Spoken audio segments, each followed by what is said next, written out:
তারেক রহমান কি দেশে আসবেন? কবে আসছেন তারেক রহমান? মায়ের এমন অসুস্থতার পরও কেন আসছেন না তিনি? এতদিন এমন প্রশ্নই ঘুরপাক খাচ্ছিল, যা নিয়ে তারেক রহমান নিজেও সামাজিক যোগাযোগ মাধ্যমে ব্যাখ্যা দিয়েছেন। বিএনপির পক্ষ থেকেও বিভিন্ন সময় এ বিষয়ে পরিষ্কার করার চেষ্টা করা হয়েছে।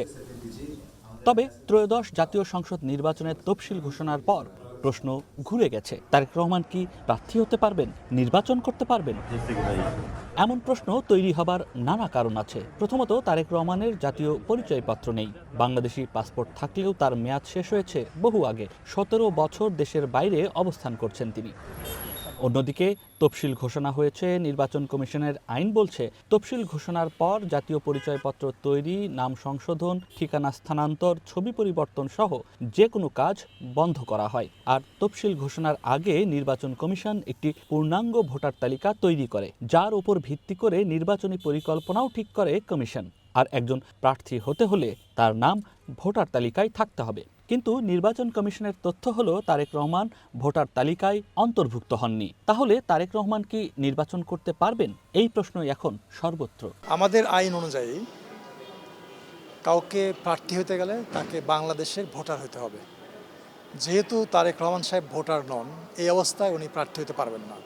এবং আরেকটা আইনের একটা ধারা আছে যে তফসিল ঘোষণা হওয়ার পরে সাধারণত ভোটার হওয়া, মাইগ্রেট করা, সংশোধন করা এগুলো বন্ধ হয়ে যায়। কিন্তু তারপর একটা স্পেশাল অ্যারেঞ্জমেন্ট আছে। নির্বাচন কমিশন যদি মনে করে যে তারা কোনো একটা বিষয় গুরুত্বপূর্ণ তাদের কাছে, তখন কমিশন সভা করে একটা স্পেশাল অ্যারেঞ্জমেন্টে যে কোনো ব্যক্তিকে ভোটার তালিকার অন্তর্ভুক্ত করতে পারে। কাজেই তারেক রহমান সাহেবের সঙ্গে এই তফসিল ঘোষণার পরেও সুযোগ আছে, উনি যদি মনোনয়নপত্র জমা দেওয়ার আগেও এসে হাজির হন এবং ইলেকশন কমিশন যদি ওই স্পেশাল অ্যারেঞ্জমেন্টে তাকে ভোটার করেন, তখন উনি প্রার্থী হতে পারবেন। ভোটার তালিকা আইনের 15 বিধি অনুযায়ী যে কোনো সময় নির্বাচন কমিশন ভোটার হওয়ার যোগ্য যে কেউ আবেদন করলে তাকে ভোটার করার জন্য আদেশ প্রদান করতে পারবেন। অর্থাৎ কেউ যদি এখনো ভোটার হয়ে না থাকেন বা নির্বাচনে অংশগ্রহণ করতে চান, তার নির্বাচন অংশগ্রহণ সেই সুযোগটি রয়েছে। তবে ক্ষেত্রে তাকে সংশ্লিষ্ট ধারা বা পদ্ধতিতে আবেদন করতে হবে। এই পদ্ধতিটা হলো, প্রথমে তাকে এনআইডির জন্য আবেদন করতে হবে। তাকে সংশ্লিষ্ট ধারা যেটা আছে, তাকে সংশ্লিষ্ট কাগজপত্র সহ অনলাইনে ফর্ম ফিল আপ করে সেই অনুযায়ী তাকে ছবি তুলতে হবে, ফিঙ্গারপ্রিন্ট দিতে হবে, আইডি দিতে হবে। এই বিষয়গুলো সংশ্লিষ্ট উপজেলা নির্বাচন অফিসার হতে ভেটিং হয়ে আসবে।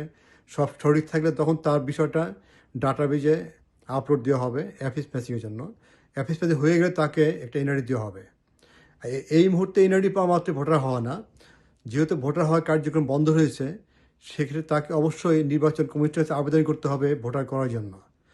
বাংলাদেশে অতীতেও এমন উদাহরণ আছে বলে জানান বিশেষজ্ঞরা। নির্বাচনের আগের রাতেও বিশেষ ব্যবস্থায় ভোটার করা হয়েছে। পাশাপাশি তারেক রহমান চাইলে লন্ডনে বসেও ভোটার হতে পারবেন। এরকম বড় উদাহরণ নাই, কিন্তু ছোট ছোট উদাহরণ আছে, উদাহরণ আছে, বাট বড় এক্সাম্পল নাই। ভোটার হওয়ার উদাহরণ আছে। ইতিমধ্যে ভোটার তালিকা বিভাজিত হয়ে গেছে, বিভিন্ন কনস্টিটিউন্সি অনুযায়ী বিভাজিত করা হয়েছে এবং কয়েকটা কেন্দ্র ভিত্তিক হয়ে যাবে।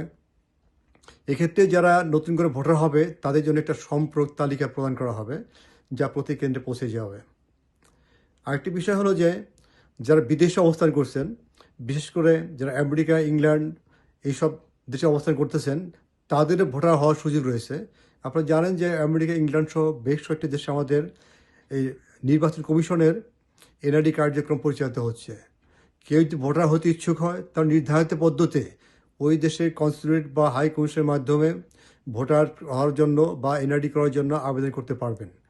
তবে এই সকল প্রক্রিয়াই 29 ডিসেম্বরের আগে শেষ করতে হবে, কেননা ওই দিনই ত্রয়োদশ জাতীয় সংসদ নির্বাচনে প্রার্থীদের মনোনয়নপত্র জমা দেবার শেষ দিন। নয়ন আদিত্য, ওয়ান নিউজ, ঢাকা।